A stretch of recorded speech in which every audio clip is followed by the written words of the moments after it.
राम राम। आप सभी के अंदर विराजमान मेरे परम पिता परमात्मा को मेरा कोटि कोटि नमन। हमारा सदगुरु सुखराम जी महाराज के ग्रंथ में अलौकिक ग्रंथ चल रहा है। सतगुरुदेव शिष्य को जो सब लोगों से परे है, उस अलौकिक देश का सुख, उस देश का रहने का स्थान, उस देश के निवास, उस देश का भवन, उस देश के चौक, उस देश का सुख, सबका वर्णन कर रहे हैं। लेकिन वो मिलेगा कब? जब ये आत्मा इस पंच तत्व के शरीर में आएगी। जब तक ये आत्मा को पंच तत्व का शरीर नहीं मिलता है, तब तक उसको उस अमर लोक की प्राप्ति हो नहीं सकती। क्योंकि देवताओं की काया तेज पुंज की काया है, तो वो भक्ति कर नहीं सकते हैं। जब उनको देव मानव शरीर मिला था तो उन्होंने तपस्या की, तपस्या के बल स्वरूप उन्हें स्वर्ग और वैकुंठ की प्राप्ति हो गई। तो वहां पे वो सुख भोग रहे हैं, अनंत ही सुख है देवताओं के लोक में। लेकिन वो सत्स्वरूप परमात्मा की वहां भक्ति नहीं कर सकते। हाँ, ब्रह्म की भक्ति कर रहे हैं वो, लेकिन इससे आगे की नहीं। और फिर पशु भी नहीं कर सकते, पक्षी भी नहीं कर सकते, न कोई जीव न कोई जंतु। किसी भी योनि में परमात्मा ने ये जो कागलिया यानी इस बोलने की ताकत सिर्फ इस मनुष्य को दी है, जिससे वो बोल भी सकता है। भोजन और भजन दोनों का ही कार्य ये मनुष्य करता है। भोजन करता है तो इस शरीर की तृप्ति होती है, और भजन करता है, सिमरन करता है तो आत्मा की तृप्ति होती है। आत्मा इस मृत्यु लोक से ही उस अमर लोक को प्राप्त कर सकती है। और वो भी कब करेगी? जब औधाधारी संतों से इसे ये केवल ज्ञान मिलेगा, इस राम के नाम को रटने का उसे तरीका मिलेगा। और वो भी कैसे? श्वास पर श्वास कहे हरि नामा, फिरे रसना मुख में दिन राती। तो रात दिन इस ब्रह्म के नाम की, राम के नाम की आती जाती श्वास में जब वो रटना करेगा, तब उसे वो ररंकार की धुन, तब वो सत्शब्द रूपी धुन ब्रह्म वैराट से इस आत्मा को लेने आएगी। तब उसके रग रग में रग रग बोले राम जी, रोम रोम ररंकार, सहजा सुमरन होत है सोई सिमरन सार। तो सिमरन करने का, नाम जपने का एक ही सार है कि इस राम के नाम को जपने पर, इस मंत्र को जपने पर वो सत्शब्द रूपी धुन, वो जो शब्द धुन जिसे एक आवाज के रूप में कहा जाता है, वो अंतर में इस आत्मा को सुनाई देना शुरू हो जाती है। और इसी शब्द ब्रह्म को के साथ ही आत्मा अमर लोक में जाती है। वो बलवंता बहुत है आनंद लोक को आधार। वो बलवंता, बलवंता कहा गया है यहाँ सत्शब्द को, शब्द धुन को, कि सिर्फ इस शब्द धुन के अंदर ही वो बल, वो ताकत है कि इसके आधार पर वो आत्मा उस अमर लोक में जाएगी। जब शब्द धुन आएगी, तब ही ये आत्मा चार काया, चार ज्ञान, चार नेत्र, इन सब से अलग होकर, सारे लोकों से अलग होकर ये आत्मा उस अमर लोक में पहुंचेगी। जब तक ये नहीं आएगी तो कैसे इस आत्मा को अलग करोगे? क्योंकि अगर आत्मा ब्रह्म है तो शरीर माया है, और जब तक माया रूपी शरीर में बैठी है तो उसे सब चाहिए। और माया से अलग करने के लिए ही तो ये केवल ज्ञान है। इस एक केवल ज्ञान में ही ताकत है कि वो इस आत्मा को सबसे अलग कर सकता है। तो चार काया यानी कार्जिक काया, कार्णिक काया, जाचनिक काया, महाकारण काया, इन चारों काया से अलग करेगी, तब उसकी पांचवी काया दिव्य काया बनेगी। वो दिव्य काया उस अमर लोक में जाती है। और चार ही ज्ञान, स्मत ज्ञान, श्रुत ज्ञान, अवध ज्ञान, मन परचे ज्ञान, इन चारों ज्ञानों की उसको समझ आएगी बुद्धि पे, तब उसके अंदर वो पांचवा ज्ञान आता है, जो कि केवल ज्ञान है। जिस केवल ज्ञान के आने के बाद ही तो उसे पता चलता है कि संसार में कौन ज्ञानी कहाँ तक की बात कर रहा है, और वो कहाँ तक पहुंचा है, क्या करके कहाँ तक जाया जा सकता है, स्वर्ग कैसे, वैकुंठ कैसे, और जो 13 लोक बताए जा रहे हैं वो सब कैसे पहुंचेगा। चिदानंद लोक, ब्रह्म लोक, पर ब्रह्म लोक, शिव लोक, इनकी पहुंच कैसे है, क्या साधन है, क्या तरीके हैं, तभी तो ये आत्मा निर्णय करेगी कि भाई यहाँ तक तो उस अमर लोक में नहीं जाया जा सकता।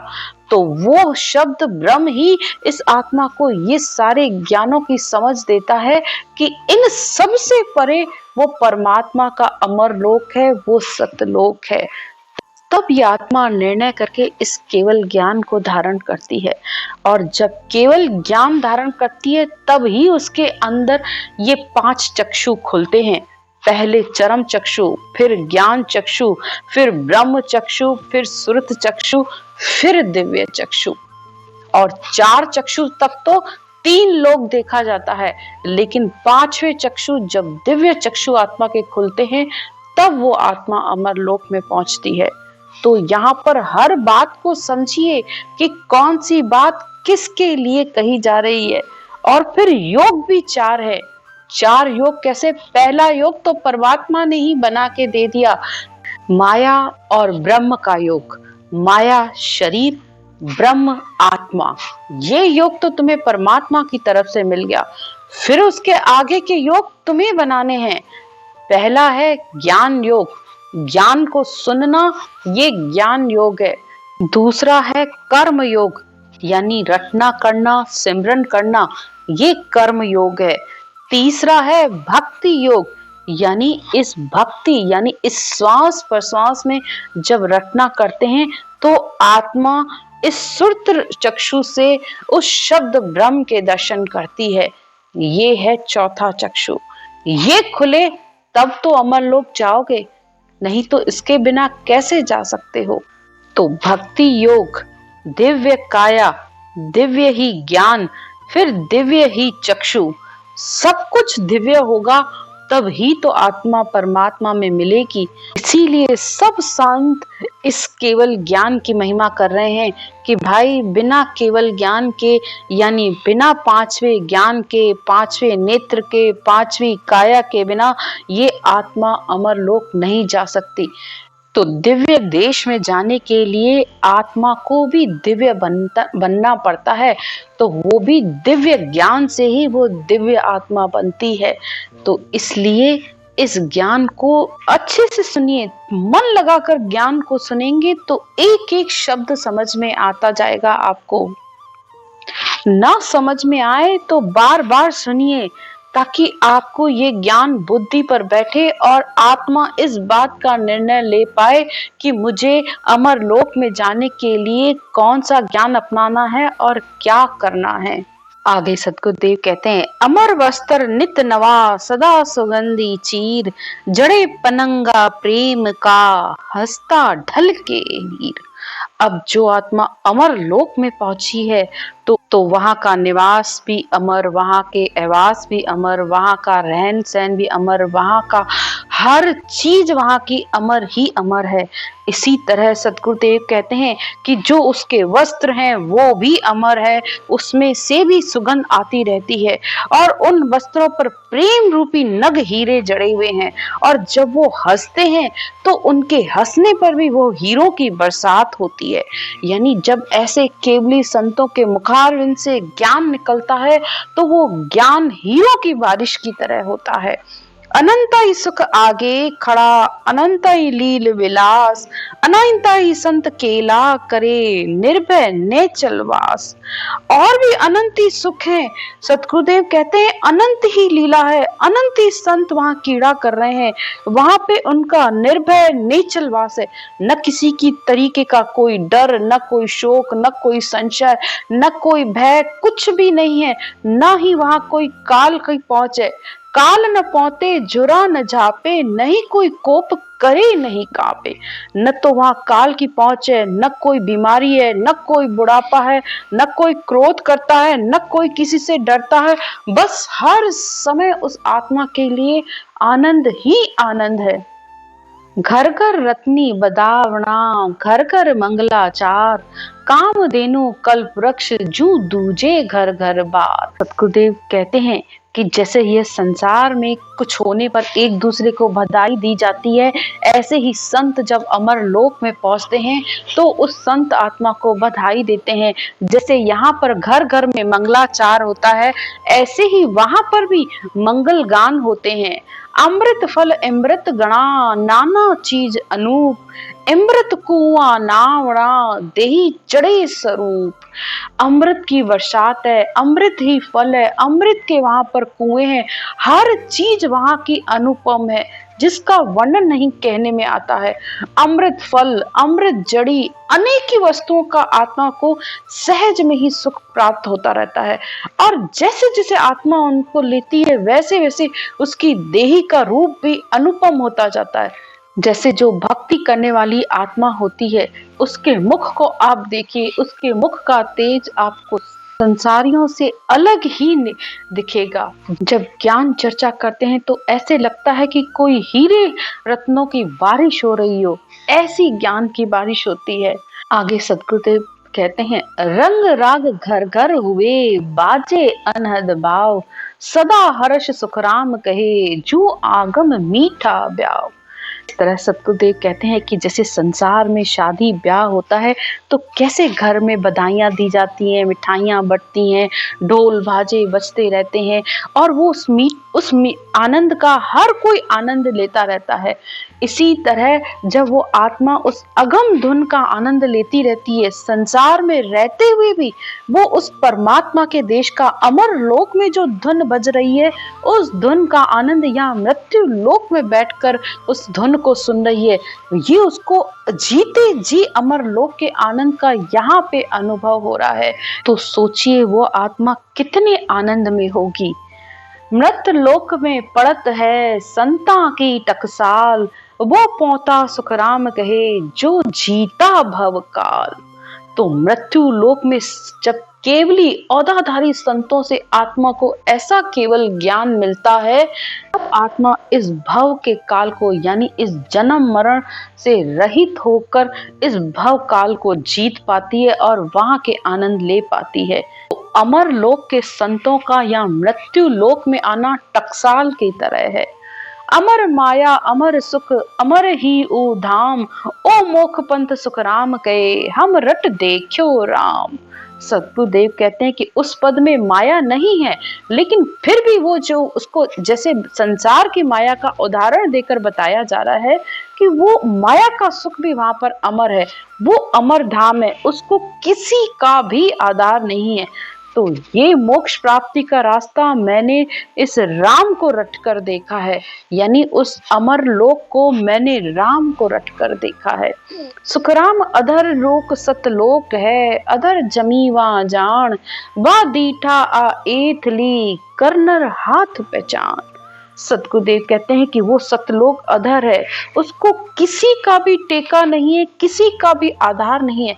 यहाँ की पृथ्वी को, यहाँ की धरती को तो फिर भी नीचे पाताल लोक का शेष नाग का उसने इस पृथ्वी को सर पे उठा रखा है, तो इस धरती को नीचे शेष लोक का आधार है, लेकिन उस अमर लोक को किसी का आधार नहीं है, लेकिन फिर भी वहां आत्मा इतने आनंद को लेती रहती है। और उस अमर लोक के आनंद का यहाँ पर बस इस तरीके से है जैसे किसी ने किसी का अंधेरे में हाथ पकड़ रखा हो, यानी आत्मा इस शब्द धुन को इस दिव्य चक्षुओं से अनुभव करती है, दिव्य चक्षुओं से उस अमर लोक का आनंद लेती है। ये संसार में बस इसका नमूना मात्र है। जब इस शब्द धुन का या मृत्यु लोक में इस आत्मा को इतना आनंद आता है तो उस अमर लोक में तो और ज्यादा आनंद है। कितना आनंद होगा जो कि कहने में नहीं आता है। सतगुरुदेव कहते हैं कि बस जैसे तुम्हें 100 मन अनाज खरीदना है तो तुम एक मुट्ठी लेकर उसका निर्णय ले लेते हो कि ये अनाज अच्छा है और इसे खरीद लेना चाहिए। इसी तरह इस मृत्यु लोक में जब ये आत्मा भक्ति करती है तो ये शब्द धुन का जो आनंद अनुभव कर रही है उससे 1000 गुना आनंद, करोड़ों गुना आनंद उस अमर लोक में है।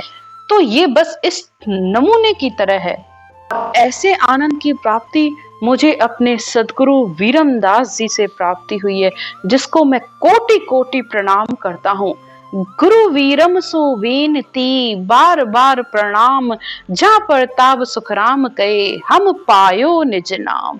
तो सतगुरुदेव अपने गुरु वीरमदास जी को बार बार नमन करते हुए कहते हैं कि मैं उनको कोटि कोटि वंदन करता हूँ कि उन्होंने मुझे इस पूर्ण परमानंद की प्राप्ति कराई है।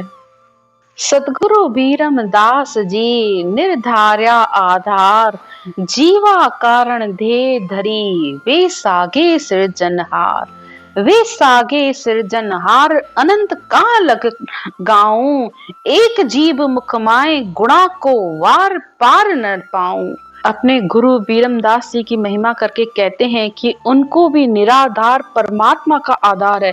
संसार में जीवों का उद्धार करने के लिए उन्होंने ये शरीर धारण किया है। वो साक्षात परमात्मा के रूप में, उनके अनंत ही गुण हैं। मैं उन गुणों का कहां तक बखान करूं। मेरी जीव तो एक है लेकिन उनके गुणों का वार पार नहीं है। यहाँ पर आप ये बात समझने की कोशिश कीजिएगा, यहाँ गुरु की बात नहीं हो रही है।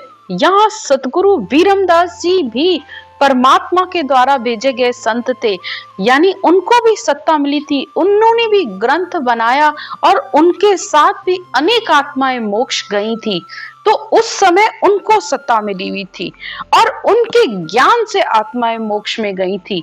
इसलिए वो गुरु वीरमदास जी ने सुखराम जी महाराज को भी सुरत और शब्द का मेल कराया था, क्योंकि जब सुखराम जी महाराज जब 9 साल के थे तब ही से ये वाणी बनाने लग गए थे और उनको अंदर में वो शब्द पीठ में आने लग गया था, लेकिन उनका सुरता और शब्द का मेल नहीं था। तब उनको वीरमदास जी मिले और उन्होंने कहा कि खेत तो घणो चोखो पर बीज की गम नहीं। बीज यानी सत शब्द, शब्द धुन का तुम्हारा मेल नहीं है। तो शब्द और सुरत का मेल वीरमदास जी ने सुखराम जी महाराज को कराया था। उसके बाद उन्होंने 18 साल एक पत्थर पर रात दिन बैठकर भक्ति की। अभी तो वो बार बार कहते हैं, मोख पंथ सुखराम कहे हम रट देखो राम। तो मैंने मोक्ष का रास्ता, अमर लोक प्राप्ति का रास्ता इस राम को रट के देखा है। आगे कहते हैं, सुखराम संत भला सिर जिया वे साहिब को अवतार, सतगुरु वीरमदास जी निर्धार्या आधार। वो परमात्मा को भी धन्यवाद दे रहे हैं कि हे परमात्मा, तुमने ऐसे संतों को सृजा, यानी ऐसे संतों को मृत्यु लोक में भेजा। उन मृत्यु लोक में भेजने पर उन संतों के ज्ञान को सुन सुनकर अनेक ही आत्माएं मोक्ष में जाती हैं। हे परमात्मा, आप सत्ता रूप में यानी इस शब्द ब्रह्म के रूप में ही उन संतों के साथ इस संसार में आते हैं और वही सत्ता संत और मनुष्य हंसों को देते हैं, तो वो भी आत्माएं उस परमात्मा की प्राप्ति कर लेती हैं। संसार में जीवों का उद्धार करने के लिए जो ऐसे केवली भगवंत, जो ऐसे संत आए हैं, उनको कोटि कोटि नमन है। इस तरह सतगुरुदेव ने शिष्य को उसके सारे सवालों के जवाब दिए हैं जो शिष्य ने पूछे थे। कि शिष्य पूछे गुरुदेव जी, हंस जाए किम मोख, केती सुनना बीच में कौन कौन सा लोक। कईयक कहे सुन अनेक है, कईयक कहत एक, मोह सो मोए बरण सुनाओ जो तुम आया सब देख। तो आप अमर लोक देख कर आए हो, कितनी सुनने हैं, कितने लोक हैं, कितने धाम है, कितना सुख है, सब सवालों के जवाब सतगुरुदेव ने उसे दिए हैं। आज के ज्ञान की चर्चा यहीं तक। राम राम। इति श्री अलौकिक ग्रंथ संपूर्ण। राम राम। सिमरन की विधि। सिमरन करने का तरीका बहुत ही सरल है। सबसे पहले आप अपनी इस श्वास को समझिए। हमारी नाभि से जब हम श्वास को ऊपर की तरफ ले जाते हैं, यानी नाभि से गहरा सांस लिया और वो नाक तक गया और फिर वापस उसे नीचे छोड़ा तो वो नाभि में गया, यानी ये श्वास अंदर गोल माला की तरह हमारे अंदर घूमता है। थोड़ा सा आप इस श्वास को देखने की कोशिश करिए। गहरा श्वास लिया, जब श्वास नाभि से लिया तो उसमें आपको राम राम बोलना है और जब छोड़ा तब भी राम राम बोलना है, वो भी कंठ और जीभ के साथ। अगर आप लोग पहली बार कर रहे हो तो जैसे अनुलोम विलोम किया जाता है, ये बस वही तरीका है। श्वास को ऊपर ले जाते हुए राम राम राम राम राम राम राम राम राम राम राम राम राम राम राम राम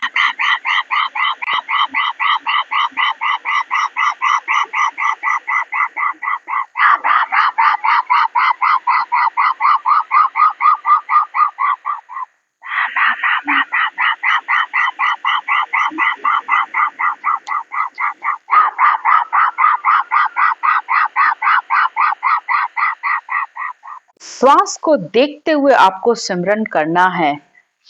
ये सिमरन की विधि है। जब आप इस तरीके से सिमरन करते हो तो वो सत्शब्द, शब्द ब्रह्म ने अक्षर आकर इस कंठ कमल पर जागृत हो जाता है।